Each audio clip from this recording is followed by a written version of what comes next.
happen, and why does it continue to happen in American schools? Let's bring in Gene Petrino, CEO and founder of Survival Response, and Dr. Stephen Webb, an emergency preparedness expert. Good to have you both. Gene, I'll start with you. What's your initial reaction to what's been unfolding today?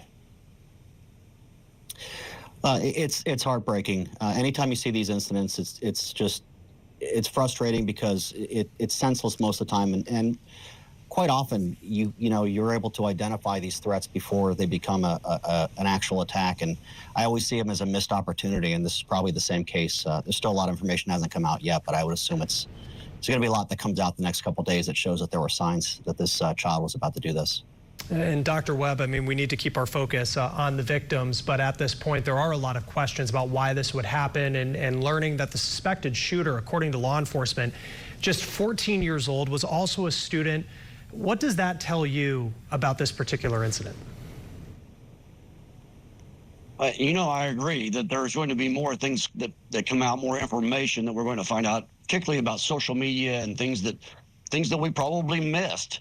The fact that this child, this 14-year-old child, thought it would be a great idea to bring a weapon and murder individuals is something that is not something that we haven't seen before. We've seen this. We understand that there are things that are going on in their lives in this downward spiral, but there's almost 2,000 kids in this school, and as a freshman, he just started there probably, and so in trying to acquiesce to this type of high school environment, somebody had to see this downward spiral, and we just didn't catch it. Dr. Webb, let's stay with you for just a moment here. School districts across the country are likely trying to reassure parents and guardians and loved ones that their children are safe when they go to school. If they haven't already, what exactly do these schools need to do to prepare for unexpected incidences of violence? Let's be clear. I mean, in 24, we've had 23 injured or killed by gunfire in our schools today. We have over 53 million kids in schools. Our schools are safe. The problem is when our schools are safe and things are going great and our plan must seem to be working, we go into a complacency mode, and we don't start looking at those small adjustments, those small breaches in the norm, and we start losing our focus on threat assessment.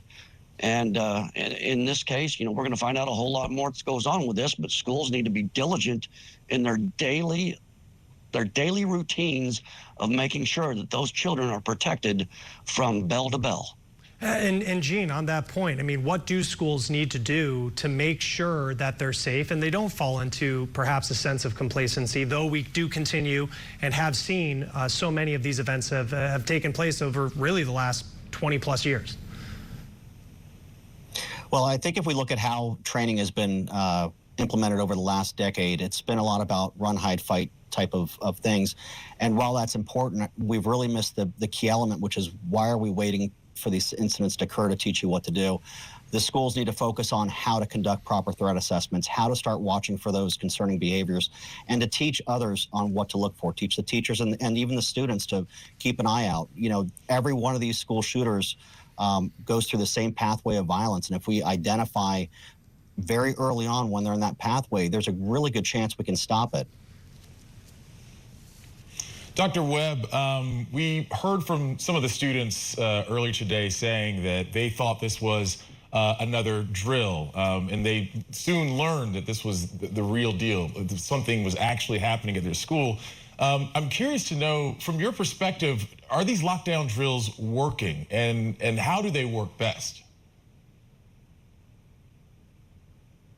I think if you look at the perspective of training, if you do one lockdown drill a year and you're training them to do this run, hide, fight, you're basically just saying, hey, this is your one time to work on this, and after that, everything goes back to normal, and that's our issue. Threat assessment is not a one-day event. It is every single day. We have to identify those unique things about our schools that make us vulnerable, and that lockdown drill, while it might be something that is extremely necessary to be able to practice and understand our weaknesses, we have to realize that this is not a one-day training. This is an everyday training, and until we start doing that, we're going to continue to see these types of events occur.